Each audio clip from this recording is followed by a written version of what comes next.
السلام علیکم بچوں، کیسے ہیں آپ لوگ؟ بچوں کلاس 8 ہم اسائنمنٹ نمبر 5 کے ڈے 2 کا ایک ویڈیو آپ کو دے چکے ہیں اردو لٹریچر کی۔ اب یہ دوسری ویڈیو ہے۔ پہلی ویڈیو میں نے آپ کو نظم نعت کا کام مکمل کروا دیا تھا۔ آئیے اب ہم اپنے ویڈیو 2 میں غزل پڑھیں گے میر تقی میر کے بارے میں۔ یہ آپ سامنے میر تقی میر کی تصویر دیکھ رہے ہیں بچوں۔ غزل بچوں، سب سے پہلے میں آپ کو بتا دوں کہ غزل کیا ہوتی ہے۔ غزل کے معنی ہیں حسن اور عشق کی بات کرنا، عورتوں کی بات کرنا یا عورتوں سے باتیں کرنا۔ یعنی ابتدا میں جو غزل کا ٹاپک تھا، عنوان تھا، ہوا کرتا تھا، وہ عورتوں کی خوبصورتی کے متعلق ہوتا تھا، لیکن بعد میں غزل کے اور بھی مضامین پر لکھی جانے لگی، تاریخی مضامین پہ بھی لکھی گئی ہے، نعت کے انداز میں بھی غزل لکھی جا سکتی ہے، اور تاریخی واقعات جیسے مولانا محمد علی جوہر نے جو ہے وہ غزل کہی تھی، بہت مشہور غزل ہے جس کا آخری شعر ہے کہ قتل حسین اصل میں مرگ یزید ہے، اسلام زندہ ہوتا ہے ہر کربلا کے بعد، دور حیات آئے گا قاتل قضا کے بعد۔ تو یہ اب کہی جا سکتی ہے غزل کے عنوانات میں بڑا اضافہ ہوا ہے، بڑی وسعت پیدا ہوئی ہے۔ ساخت کے اعتبار سے، اسٹرکچر کے اعتبار سے غزل کیا ہوتی ہے بچوں؟ غزل کے پہلے شعر کو مطلع کہتے ہیں، اس کے دونوں مصرے ہم قافیہ ہوتے ہیں، یعنی ایک جیسی آواز آتی ہے ہم آخری کے الفاظ میں، اور پھر غزل کا ہر شعر مطلع کے ہم کا دوسرا مصرع مطلع کے ہم قافیہ ہوتا ہے، ہر شعر کا دوسرا مصرع مطلع کا ہم قافیہ ہوگا، اور پھر غزل کا آخری شعر مقطع کہلاتا ہے، جس میں عام طور سے شاعر اپنا تخلص بیان کرتے ہیں۔ یہ پہچان ہے غزل کے آخری شعر کی۔ بعض اوقات شاعر اپنا تخلص نہیں لاتے، یہ ضروری نہیں ہے کہ تخلص آئے، لیکن عموماً مقطع کے اندر شاعر اپنا تخلص بیان کرتے ہیں۔ اس کے برعکس جو نظم ہوتی ہے، اچھا غزل میں ایک خاص بات اور ہوتی ہے کہ غزل کا ہر شعر الگ معنی رکھتا ہے۔ ایک شعر میں شاعر اللہ تعالیٰ سے محبت کا اظہار کر سکتے ہیں، اور دوسری شعر میں ہی شاعر قائد اعظم کے بارے میں بھی بات کر سکتے ہیں، یا مہنگائی کے بارے میں کہہ سکتے ہیں۔ شاعر کا مزاج ہے اگلا مصرع الگ بات، لیکن نظم جو ہوتی ہے بچوں، وہ ایک تسلسل ہوتا ہے، ایک ٹاپک ہوتا ہے، ایک عنوان ہوتا ہے، اسی کے اوپر مسلسل جو ہے اسی عنوان پر مسلسل اشعار کہے جاتے ہیں ایک تسلسل کے ساتھ، اور پھر اسی بات کو نظم میں مکمل کر دیا جاتا ہے، تو وہ نظم کہلاتی ہے۔ تو بچوں یہ غزل اور نظم کا مختصراً میں نے آپ کو فرق بتایا ہے۔ آئیے ہم لوگ میر تقی میر کی غزل پڑھتے ہیں۔ فقیرانہ آئے صدا کر چلے، میاں خوش رہو ہم دعا کر چلے۔ بچوں سب سے پہلے میں آپ کو بتاتی چلوں کہ جو ہم آج کل بھکاریوں کو فقیر کہتے ہیں، یہ بہت غلط بات ہے۔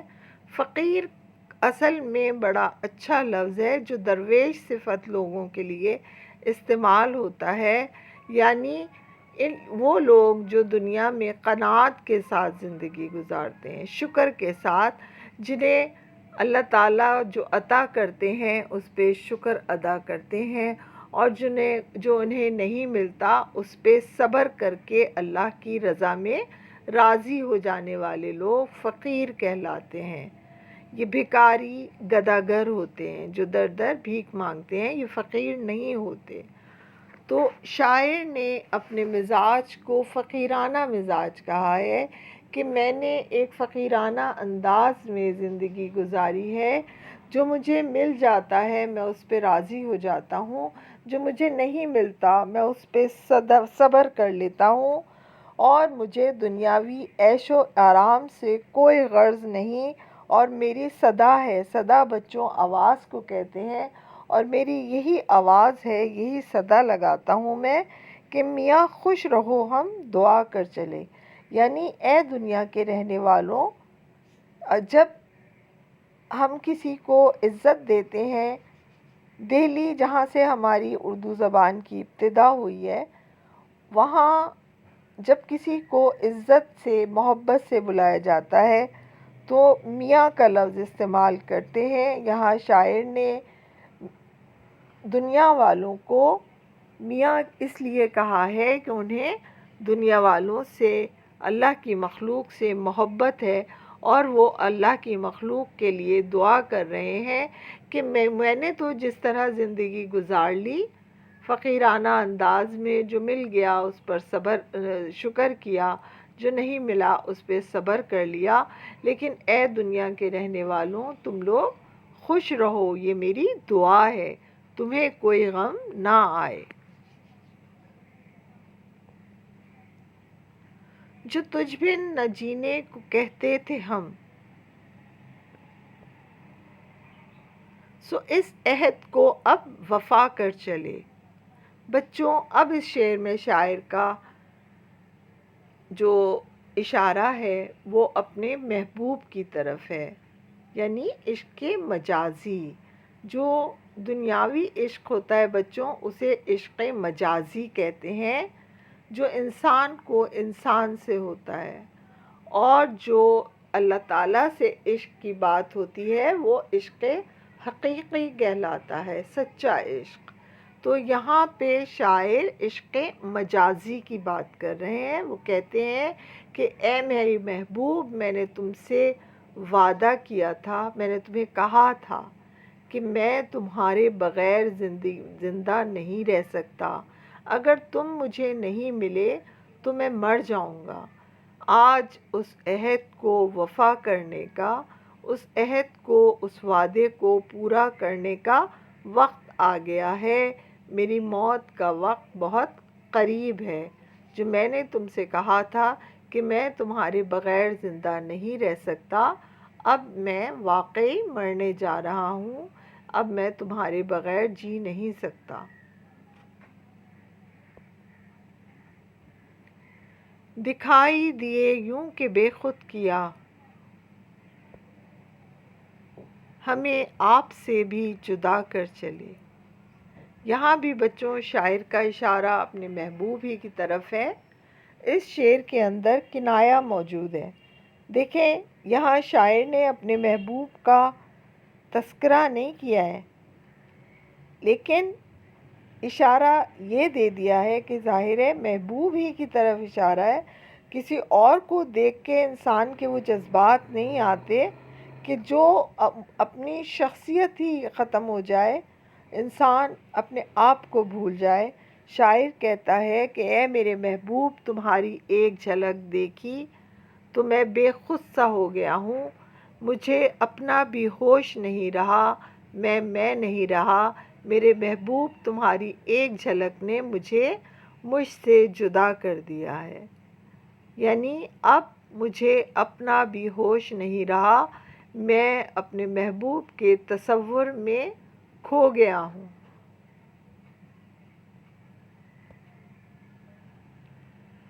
جبھی سجدہ کرتے ہی کرتے گئی، حق بندگی ہم ادا کر چلے. بچوں یہ شعر آپ دونوں معنوں میں لے سکتے ہیں. عشق حقیقی، ظاہر ہے سجدہ تو صرف اللہ کو کیا جا سکتا ہے، تو اور جبیں ماتھے کو کہتے ہیں. یعنی شاعر یہاں یہ کہہ رہے ہیں کہ میں نے اللہ کی اتنی عبادت کی، میں نے اپنے رب کو اتنے سجدے کیے کہ میں سجدوں پہ سجدے کرتا ہی چلا گیا. اللہ کی رضا کے سامنے جھکتا ہی چلا گیا، اور میں نے اللہ کی رضا میں خود کو اتنا راضی کر لیا کہ جیسے میں نے اپنے بندہ ہونے کا حق ادا کر دیا ہو، یعنی میں نے اللہ تعالیٰ کی اتنی عبادت کر لی ہے جیسے کہ اللہ کی عبادت کا حق ادا ہو گیا ہو۔ اور بچوں، اسی شعر کو ہم عشق مجازی میں بھی لے سکتے ہیں۔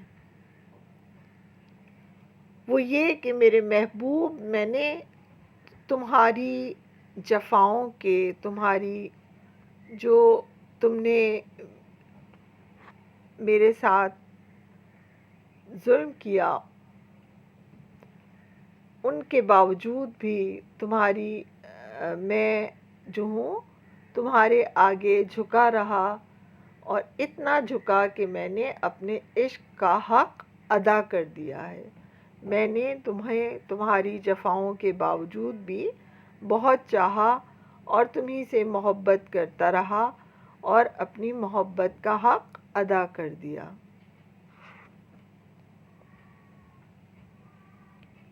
کہے کیا جو پوچھے کوئی ہم سے میر، جہاں میں تم آئے تھے کیا کر چلے۔ دیکھیں بچوں، یہ ہے غزل کا مقطع جس میں میر تقی میر نے اپنا تخلص مختصر نام استعمال کیا ہے، اور شاعر کہتے ہیں کہ میر، اگر تم سے کوئی پوچھ لے کہ تم نے دنیا میں کیا کیا، تم دنیا میں کیا کرنے آئے تھے، ظاہر ہے انسان اس دنیا میں آنے سے پہلے اس کی روح نے اللہ تعالیٰ سے وعدہ کیا تھا کہ ہم دنیا میں جائیں گے تو اچھے کام کریں گے۔ مسلمان نیکوکاری کے کام کرنے کے لیے دنیا میں آتے ہیں، اللہ تعالیٰ سے وعدہ کر کے آتے ہیں کہ ہم دنیا میں آپ کے مقرر کردہ قانون کے تحت زندگی گزاریں گے، ہم نیکی کی زندگی گزاریں گے۔ لیکن شاعر اپنی زندگی سے یہاں مطمئن نظر نہیں آ رہے۔ جو آپ کہتے ہیں کہ جو میں دنیا میں کرنے کے لیے آیا تھا وہ کام میں نے نہیں کیا۔ اگر کوئی مجھ سے پوچھے گا کہ اے میر، تم نے دنیا میں کیا کیا، تم کیا کرنے آئے تھے، تو میرے پاس اس بات کا کوئی جواب نہیں ہوگا۔ بچوں، امید ہے آپ کو غزل سمجھ میں آ گئی ہوگی۔ اب ہم کریں گے غزل کا کام۔ سب سے پہلے ہیں غزل کے الفاظ معنی۔ پہلا لفظ ہے بچوں بن۔ بن کا مطلب ہے بغیر۔ دوسرا لفظ ہے خدائے سخن۔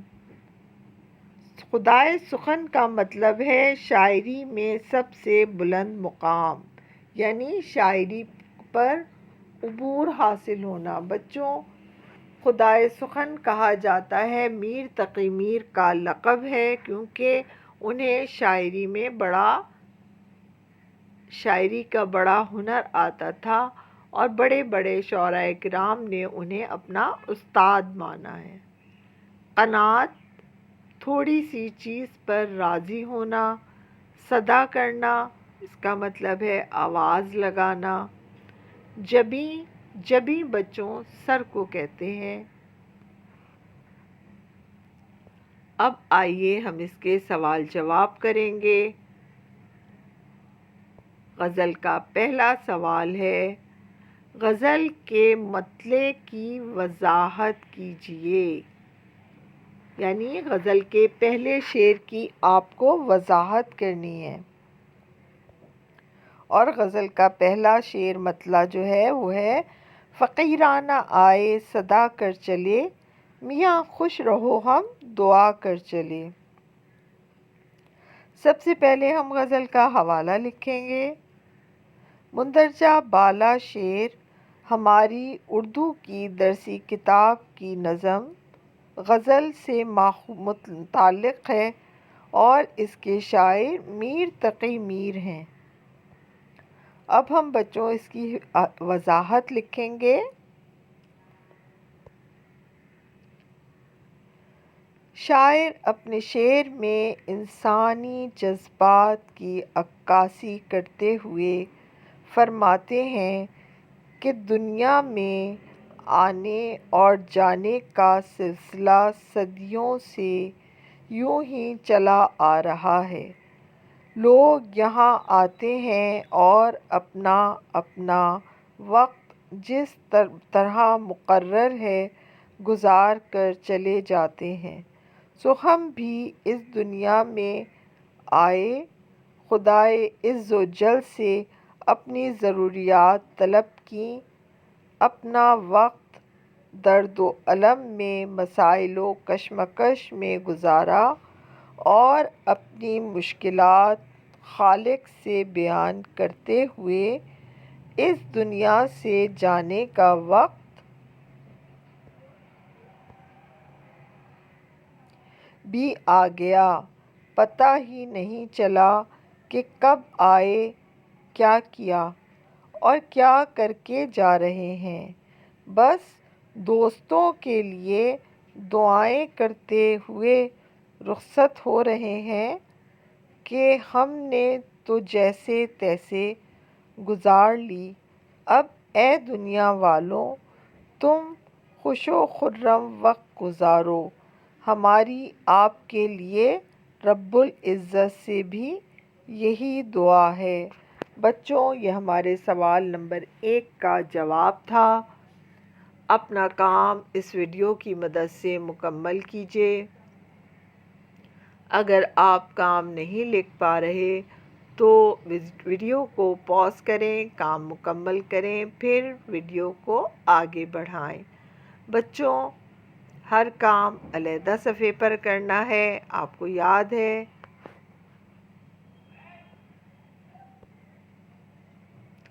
اب ہے سوال نمبر 2، ساخت کے لحاظ سے غزل اور نظم کا فرق بتائیے۔ جواب ہے اس کا بچوں، غزل عربی زبان کا لفظ ہے۔ اس کے لغوی معنی ہیں حسن و عشق کی باتیں کرنا اور عورتوں سے باتیں کرنا، یا یہ شاعری کی ایسی صنف ہے جو مخصوص عناصر ترکیبی پر مشتمل ہوتی ہے۔ پہلے شعر کے دونوں مصرعے ہم قافیہ ہوتے ہیں، اسے مطلع کہتے ہیں۔ غزل کے آخری شعر کو مقطع کہا جاتا ہے، جس میں شاعر اپنا تخلص بیان کرتے ہیں۔ اس کے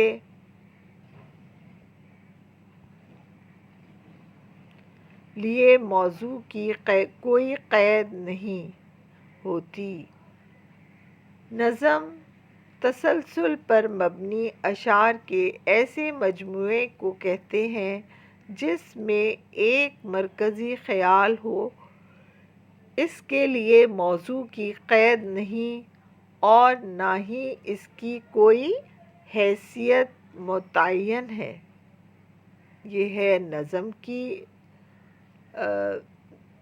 تعریف۔ بچوں، اپنا کام مکمل کر لیں، پھر ویڈیو آگے بڑھائیے گا۔ آئیے اب ہم کرتے ہیں تشریحات۔ مندرجہ ذیل اشعار کی تشریحات بمِ حوالہ لکھیے۔ شعر ہے، دکھائی دیے یوں کہ بے خود کیا، ہمیں آپ سے بھی جدا کر چلے۔ حوالہ: مندرجہ بالا شعر ہماری اردو کی درسی کتاب کی غزل سے ماخوذ ہے، سے متعلق ہے۔ اس کے شاعر میر تقی میر ہیں۔ میر کو خدائے سخن بھی کہا جاتا ہے۔ اب ہے بچوں تشریح۔ شاعر اپنے محبوب کی تعریف بیان کرتے ہوئے فرماتے ہیں کہ ہمارے محبوب کی مثال کچھ اس طرح ہے کہ وہ آیا اور اس نے فتح کر لیا، یعنی میرے محبوب کا حسن و جمال، اس کی ادائیں اور اس کی وفائیں کچھ اس طرح مجھے متاثر کر گئیں کہ اب نگاہوں میں کسی اور جلوے کی گنجائش ہی نہ رہی۔ اس نے ہمیں اپنے سحر میں جکڑ لیا ہے، ہم دنیا سے لا تعلق بے پرواہ ہو گئے ہیں اور ہمیں اپنی بھی کوئی خبر نہ رہی۔ اس نے ہماری ذات کو ہم سے لاپرواہ کر کے اپنے سحر میں کچھ اس طرح گرفتار کر لیا کہ ہمارا وجود ہمارے لیے بے معنی ہو کر رہ گیا۔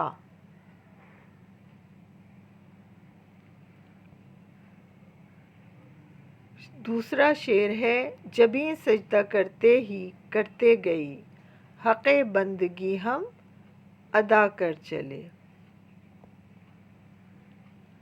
حوالہ ہے مندرجہ بالا شعر ہماری اردو کی درسی کتاب کی غزل سے متعلق ہے۔ اس کے شاعر جناب میر تقی میر ہیں۔ میر کو خدائے سخن بھی کہا جاتا ہے۔ اب بچوں اس کی تشریح ہے۔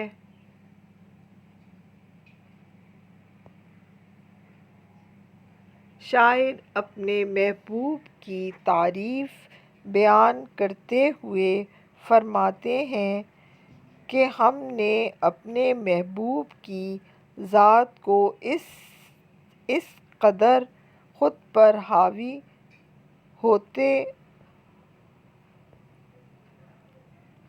ہوئے محسوس کیا کہ وہ اپنے وجود سے لاپرواہ ہوتے چلے گئے۔ ہم نے اس قدر اس کی بے نیازیاں برداشت کی کہ ہماری ہستی فنا ہو گئی، ہم نہ رہے۔ اب تو ہم سمجھتے ہیں کہ ہم نے حق بندگی ادا کر دیا ہے، یعنی اپنے محبوب کے لیے فنا ہونے کا نام ہی زندگی ہے۔ تو یقیناً ہم حق بندگی ادا کر چکے ہیں، تو اب ہم پر منکری کا فتویٰ تو نہیں لگ سکتا۔ بچوں، یہاں ہمارا میر تقی میر کی غزل کا کام مکمل ہوتا ہے۔ اگلے لیکچر تک کے لیے مجھے اجازت دیجیے۔ اپنا بہت خیال رکھیے گا۔ اللہ حافظ۔